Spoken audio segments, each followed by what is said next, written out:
నమస్తే. వల్లంకి ఛానల్ స్వాగతం.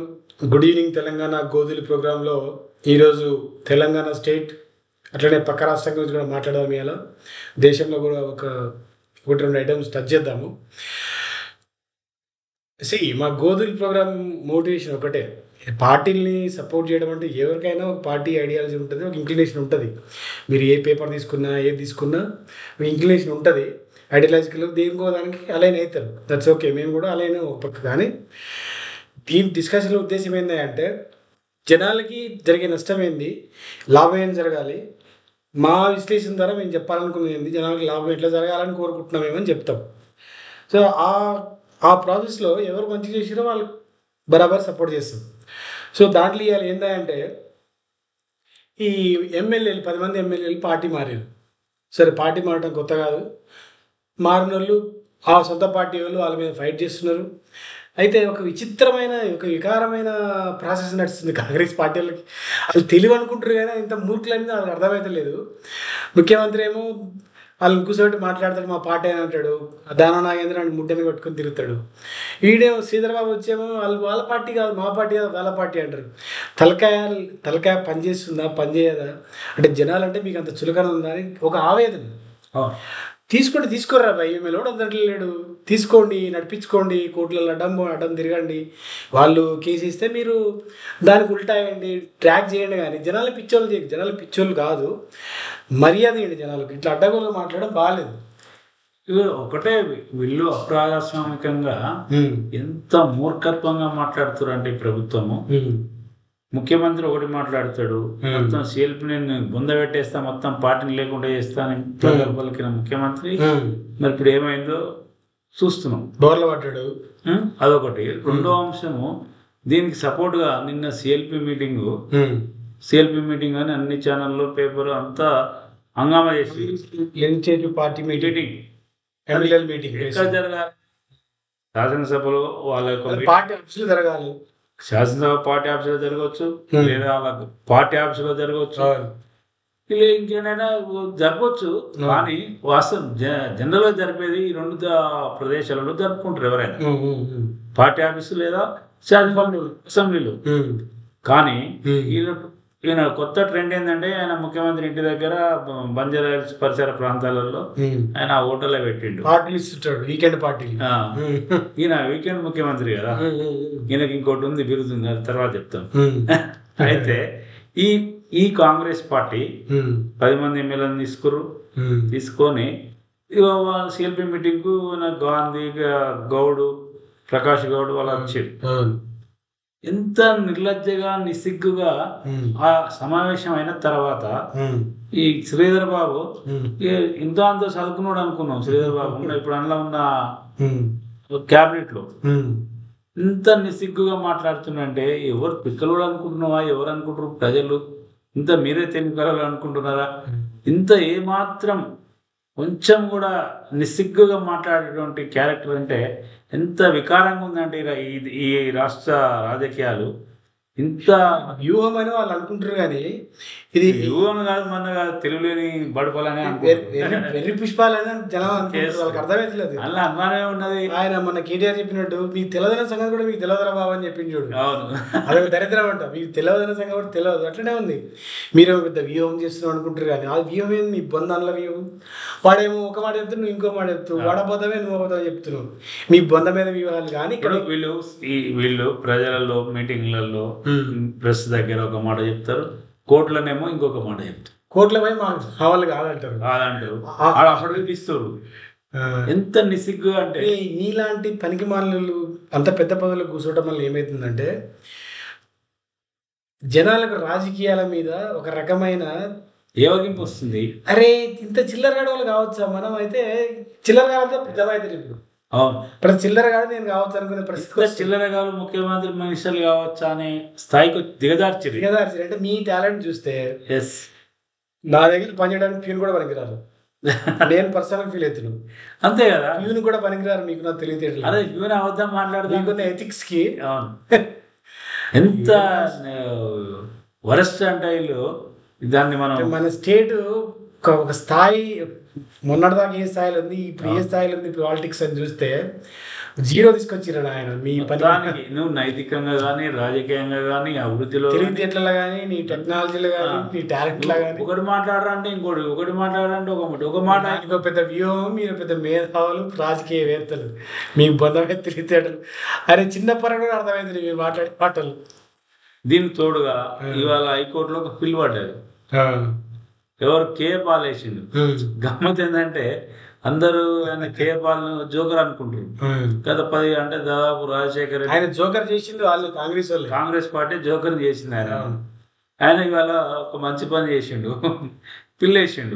10 మంది ఎమ్మెల్యేలకు నోటీసులు ఆ విషయంలో ఒక 1 మంత్ 4 వారాల వాయిదా ఇచ్చినట్టుంది. 4 వారాలు సమాధానం కౌంటర్ చేయమని ప్రభుత్వానికి చెప్పింది. కానీ ఇప్పుడు పోయినసారి రూలింగ్ ఇచ్చింది కదా, మీరు ఈ గైడెన్స్ ఎవరికి స్పీకర్కి డైరెక్షన్ ఇచ్చింది ఏమని, నాకు మీ షెడ్యూల్ ఇవ్వండి అని. అయితే వీళ్ళు ఇంటర్నల్ ఏజీతో మాట్లాడుకొని ఎట్లా చేయాలో ముందుకు పోవాలని చూస్తుంటారు. అది ఒకటే. ఏజీకి ఏం సంబంధం రా? ఇది గవర్నమెంట్. ఏజీ అటార్నీ జనరల్ గవర్నమెంట్కి పనిచేస్తుంది. ఇది గవర్నమెంట్కి ఏం సంబంధం? ఒక పార్టీ వ్యవహారం. ఇది కాంగ్రెస్ పార్టీ వ్యవహారం. గవర్నమెంట్కి ఏం సంబంధం అసలు? అయితే ఇప్పుడు ఈ స్పీకరు, ముఖ్యమంత్రి ఇదంతా ఒక బ్యాచ్ ఉంది. ఈ బ్యాచ్ ఎట్లా డ్రాగాన్ చేయాలనేది చూస్తారు. అంతకు మించి వీళ్ళ కాడ వేరే ఆప్షన్ లేదు. ఏ రాజకీయాలు చేసినా, ఎన్ని మీరు డ్రాగాన్ చేసినా, ఎన్ని పైరవులు చేసినా ఇంకొక 3 నెలలు ఆపగలుగుతారు, లేదా ఇంకొక 6 నెలలు ఆపగలుగుతారు. అంతకు మించి ఈ కాంగ్రెస్ పార్టీ ఈ గుంపు బ్యాచ్ తోటి కానే కాదు. ఎందుకంటే ఉదాహరణ ఈ దేశం దమ్ముంటే కాంగ్రెస్ పార్టీ కాదు, ఈ రేవంత్ రెడ్డి దమ్ముంటే ఇంకొక ఎమ్మెల్యేని తీసుకోమను. అదే ఉంటే ఆయన కలలు కన్నది ఏంది? 26 మందిని తీసుకొని సిఎల్పి లీనం చేసుకుంటాను ప్రగల్భాలు పలికినటువంటి ముఖ్యమంత్రి ఏమైనాయి? ఆ ప్రగల్భాలు ఏమైనాయి? నీ చతురత ఏమైంది? నీ అది తెలివితేటలు ఏమైనాయి? రాజకీయ చతురుడు అంటే చతురుడే కాదు, చిన్న పొరడు అర్థమైంది నీ చరిత్ర. చతురతనా, నీ బలీనతనా, చిల్లరగా తెలివి తక్కువ మాటలా? వీళ్ళు పనికొచ్చేది గబ్బున వేసుకొని లంగా మాటలు మాట్లాడటం. వీళ్ళు ఈ పరిపాలనకు పనికిరానన్న ముచ్చట చాలా మంది మనకు తెలుసు. కానీ ప్రజలు నిర్ణయించారు, సరే కనీసం కొంత మెరుగుపడతారేమో అధికారం వచ్చిన తర్వాత అని ఆలోచన ఉండే. కానీ ఇంకా అసలు ఆ ప్రతిపక్షానికి ఉన్న కంటే ఇప్పుడు వస్తే ఇంకా ఖరాబ్ అయిపోయారు వీళ్ళకి. మాత్రం అసలు ఒక నాగరిక సమాజంలో బతకాల్సిన మనుషులే కాదు వీళ్ళు. మీరు ఎట్లా అయినా అనిపిస్తుంది అంటే రాజకీయాల్లో ఇక వాడు పనికి మాలినోడు చిల్లర వాళ్ళు కూడా కంటిన్యూస్ ఉంటే అవుతారు. ఇట్లా ఇంత చిల్లర వాళ్ళు కూడా అదే. అందుకే నేను ఏమంటా అంటే ఈ రాష్ట్రంలో కాంగ్రెస్ పార్టీని పొందబెడితేనే వీళ్ళకి బుద్ధి వస్తుంది. 100% ఉన్నా కూడా అది కాంగ్రెస్ పార్టీ ఎట్లాంటిదంటే ఇటువంటి తీసుకొచ్చి పెట్టి ఎవరిని రుద్దుతారు, ఎవరిని ఏ రాష్ట్రానికి చేద్దాం. బొందలగడ్డ, ఆ బొందలగడ్డల మొత్తం అన్ని ఏది పందికొక్కులు ఇవన్నీ నక్కలు తయారైతే చూడు, తోకొని తినడానికి అన్ని తయారైతాయి.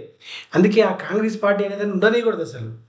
దాన్ని మొత్తం ఎలక్ట్రిక్ క్రిమేషన్ ల్యాండ్ చేయాలి, అక్కడ బూడిది కూడా మిగలద్దు. అట్లా కాంగ్రెస్ పార్టీ చెదలు పట్టినట్టు దేశానికి.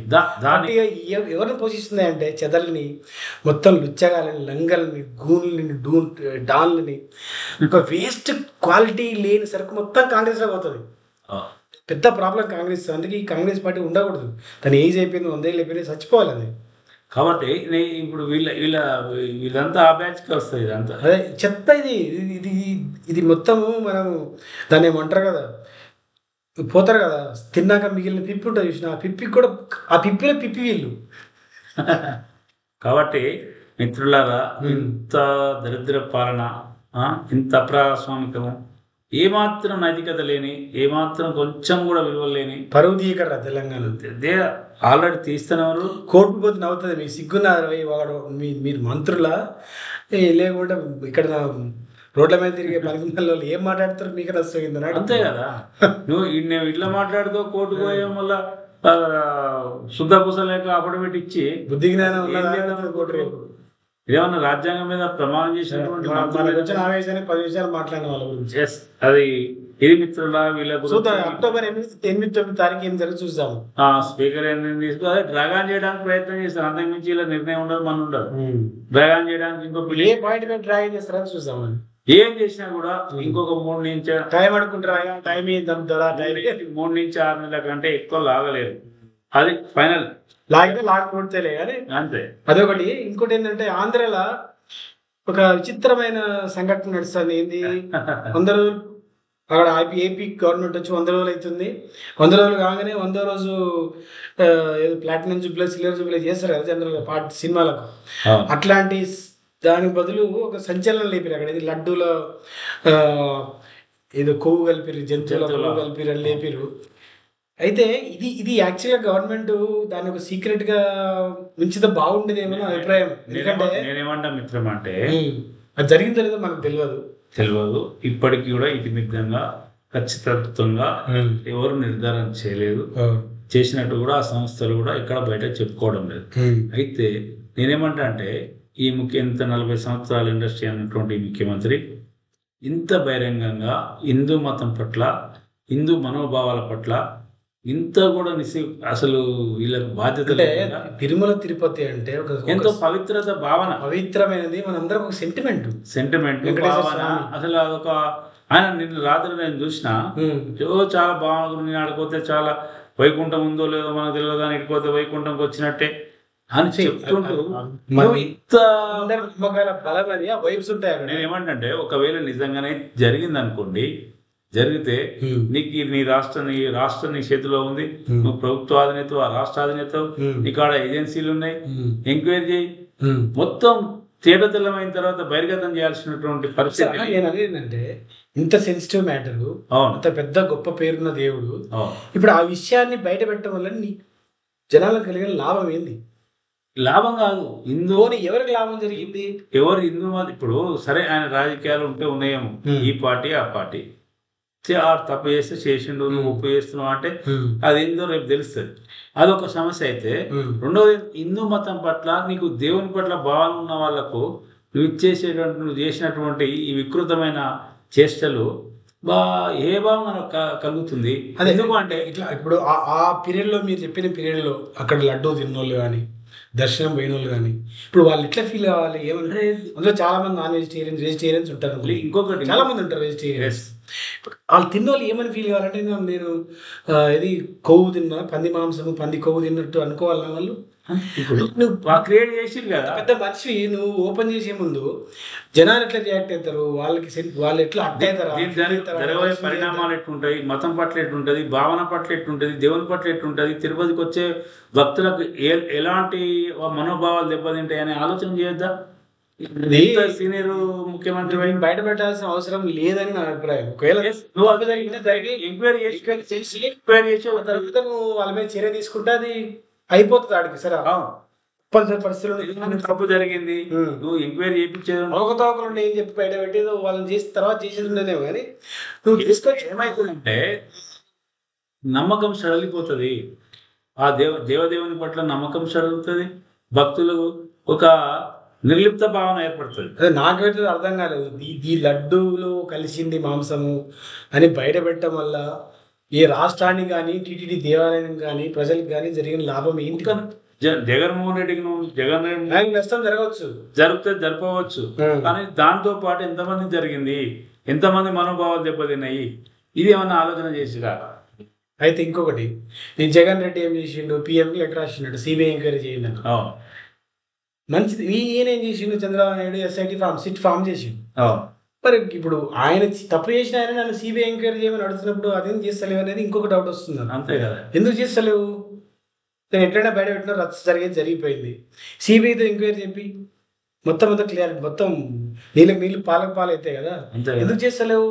అంటే ఇప్పుడు నువ్వు దీన్ని ఇంకొక రకంగా చాలా దరిద్రమైన ఆలోచన, అంటే ఒక అవగాహనకు వస్తున్నాం మనం. ఏంది నీ ఉద్దేశము? దేవుడి గురించి కాదు, ఇది చేద్దామని.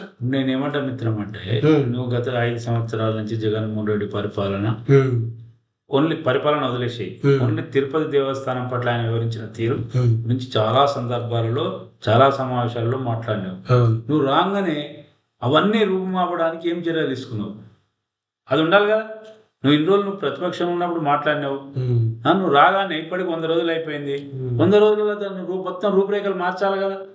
అదే ఇప్పుడు ఒకటి సిబిఐ ఎంక్వైరీ, ఆయన అభివృద్ధి చేయకపోవడం, రెండోది ఇది అవసరమా లేదా అని కొంచెం ఆలోచించి దీన్ని బయట మనోభావాలు పెట్టాలా లేదా అని ఆలోచన చేయకపోవడం అనేది ఈ చంద్రబాబు ఎక్స్పీరియన్స్ సూటు కావట్లేదు నాకు తెలిసి. లేదు. ఎంత ఇది ఒక రకంగా సరే ఆయన రాజకీయానికి పనికొస్తుందేమో కానీ ఈ హిందూ ఇంత మెచ్యూరిటీ వచ్చింది కదా. హైందవ ధర్మానికి 70 ఏళ్ళకి వచ్చిరండి కొంచెం ఆయన వచ్చిన ధర్మానికి పనికిరాదు. అంటే సమాజానికి ఏం కొన్ని కొన్ని కొన్ని సీక్రెట్ ఉంచడం మంచిది. ఇతర చెప్పడం కంటే ఇతర మతాలు మన కుటుంబం అనుకుంటే స్టేట్ కుటుంబం అనుకుంటే కొన్ని సీక్రెట్లు ఉంటాయి, అది పెద్దలకే తెలుస్తాయి. అవును, ఆ పెద్దలు తెలిసినట్టు వాళ్ళు కొన్ని దాచి పెడతారు, ఎందుకంటే మిగతా అందరిని ప్రభావితం చేస్తారు. వీళ్ళ ప్రమాణ స్వీకారంలో అది ఉంటది, సీక్రెట్స్ మెన్షన్ చేస్తామని. ఇది ఏంది మీరు అంటే మీ అరాచకమే నాకు అర్థమయ్యలేదు, కానీ ఇది చాలా ఇప్పుడు ఆయనకి నీకు తేడా ఎక్కడ ఉంది మరి? దేవుడిని డైల్యూట్ చేసి పడేసారు మీరు. అవును, చాలా డైల్యూట్ చేసి. చాలా ఈ అంశం ఇట్లా ఉంటే హైదరాబాద్కి వస్తే హైదరాబాద్లో మళ్ళీ ఈయన శని ఆదివారం మధ్యలో ఒక వారం వదిలేసిండు. శనివారం శని. ఇంకో దీనికి ఇంకా గమ్మత్ ఏంటంటే సుప్రీంకోర్టు కూడా దేశం మొత్తం అన్ని రాష్ట్రాలలో రేపు అక్టోబర్ 1 వరకు స్టే విధించింది. కూల్చుకుర్రా బాబు ఇట్లాంటి పనులు చేయకూరని. మీరు అసలు దాన్ని మొత్తం అడిగింది, అప్పుడు అడిగింది చేతులు ఆపండి అని స్టే ఇస్తూ దానికి సంబంధించిన అన్ని రాష్ట్రాలు నాకు సమర్పించమని అడిగింది. కానీ ఈయన సుప్రీంకోర్టు అంటే కూడా లెక్కలేనట్టుంది సార్. మాకు చెప్పలేదు డైరెక్ట్ గా అంటాడు. ఒక పెద్ద వేదాన్ని తిక్కలో గుంభమేస్తారు కదా, గుంభమేస్తరికి డైరెక్ట్. ఇక్కడ దారుణ విషయం ఏంటంటే ఇప్పుడు మీరు వెనక ఫోటోలో చూస్తే వీళ్ళతో ఫైట్ చేసే శక్తిలో వాళ్ళ మీదనే పోయి ప్రయోగిస్తున్నారు. రైట్, నువ్వు కూల్స్తుంటే అడ్డం వచ్చి అవసరమైతే వాడు పొలిటీషియన్ అనుకో వాళ్ళు బెదిరించి ఆపుతాడు, ఏ పనులు వాళ్ళు పోలీసు వాళ్ళు మేనేజ్ చేస్తాడు. వీళ్ళు పాపం చిన్న చిన్న మిడిల్ క్లాస్ వాళ్ళు, లోవర్ మిడిల్ క్లాస్ వాళ్ళు, పాలిటిక్స్ సంబంధం లేని వాళ్ళు, చిన్న బిజినెస్ నడిపేటోళ్ళు వీళ్ళు చూస్తే అరణ్య రోదన. ఇంటి ముందు వాడు వాడు జీవితాంతం కష్టపడి సంపాదించిన డబుల్ బెడ్ కట్టుకునే ఇల్లు, అయితే షాపులు. నిన్న జరిగిన సంఘటన ఒక సంఘటన పేపర్లో కూడా వచ్చింది. అయితే వాళ్ళు కిరాయి తీసుకురా షెడ్యూల్, దాంట్లో హోటల్ నడుపుకుంటారు. అక్కడ తయారు చేసుకొని బయట తీసుకుపోయి క్యాటరింగ్ వాళ్ళకి వర్క్ ప్లేస్ సప్లై చేస్తారు, కిరాయి తీసుకోరు.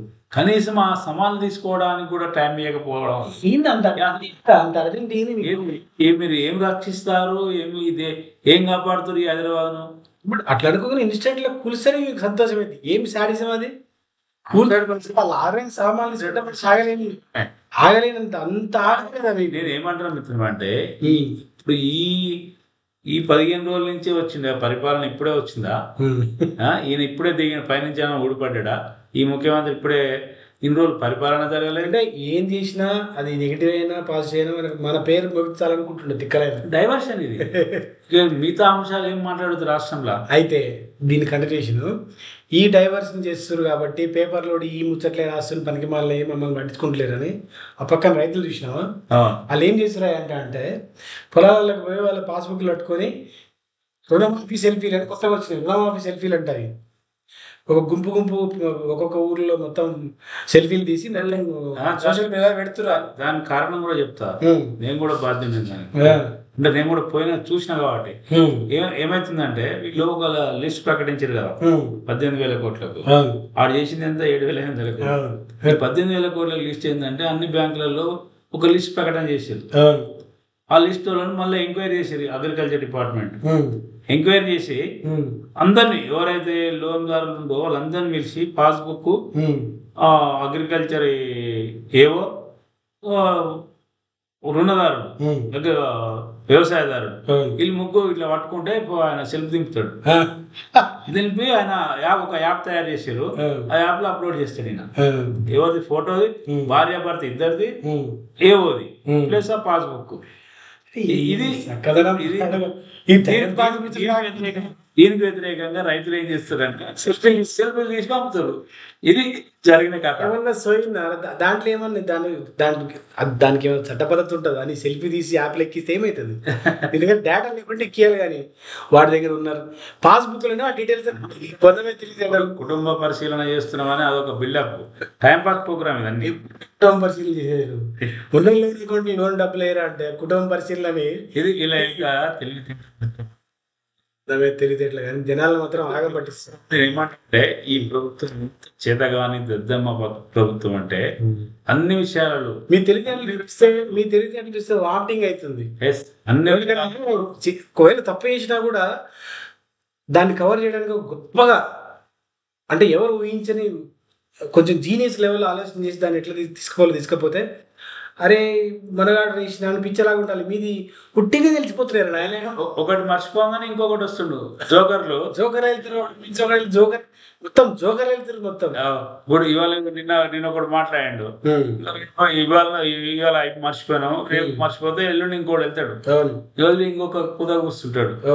ఇది వీళ్ళకు ఉన్నటువంటి మీరు ఇన్స్పైర్ కానీ దొంగలు చూసి కానీ ఇప్పుడు హర్షద్ మెహతా వీరప్పన్ వీళ్ళు చేస్తే ఒక రేంజ్ ఉండింది వాళ్ళకు. తప్పు చేసినా కూడా రేంజ్లో చేసారు. మీరు తప్పు చేస్తే బ్రహ్మానందం కంటే కామెడీ అవుతున్నారు ఆయన. నాకు బాధ అవుతుంది. మీ తెలివితేటలు ప్రదర్శించేటప్పుడు మీలో నాకు కాన్ఫిడెన్స్ చూస్తే వామిటింగ్ వస్తుంది. అరే ఇంత చిల్లకి ఇంత కాన్ఫిడెన్స్ ఏందిరా. అదే మిత్రులారా, ఇది ఈ ప్రభుత్వం యొక్క దగులుబాజీ నికృష్టమైనటువంటి వ్యవహారం చేస్తున్నటువంటి ఈ రాష్ట్రాన్ని సర్వనాశనం చేసేటువంటి ఈ శక్తులు, ఈ కాంగ్రెస్ పార్టీ, ఈ రేవంత్ రెడ్డి, ఈ గుంపు మేస్త్రి పరిపాలన, ఇది మనం ఎంత తొందరగా మనం చెప్పాల్సింది ఏంటంటే ఈ రైతులు మీరు మాత్రం రుణమాఫీ మీద నమ్మకం పెట్టుకోకూడదు. అదే అయిన కాడికి అయింది. ఒకవేళ మీకు వస్తే బోనస్ ఒకటే మిత్రమా, ఎవరు కూడా అగత్యాలు చేసుకోకుండా కొంత రోజులు కొంత మనకు మనం నమ్ముకోవాల్సిందే తప్పదు అంతే. ఇంకొకటి ఈ రైతు బంధు కూడా పొందరాదు, అదో పెద్ద ప్రయాస. కానీ చాలా బాధాకరంగా ఉంది. చాలా బాధాకరం. చిన్న లైఫ్ లో పోతాయి. అంటే ఇప్పుడు పర్మిషన్ ఇవ్వమన్నాడు ఎవడు, ఇన్ని రోజులు మీరు ఏం చేస్తున్నారు, వాని మీద ఏమైనా చర్య తీసుకున్నావా? ఇవన్నీ ఏం లేవు. ఈయనకు ఇన్స్పిరేషన్ ఆయన ఉన్నట్టుండే ఎవరు, ఉత్తరప్రదేశ్ ముఖ్యమంత్రి. వీళ్ళు కూడా ఏ కోర్టును ఏం పోగానే పోయి బుల్డోజర్ తీసుకుపోయి ఇల్లు కూడా కొట్టే కదా, సినిమాటిక్ గా ఈయన కూడా అదే ఏదో డ్రామా నడుస్తుంది. ఇవన్నీ కూడా గమనించండి. ఇంకా విషయాల పట్ల సరైన అవగాహన కల్పించే ప్రయత్నం చేస్తాము. నమస్కారం. జై తెలంగాణ.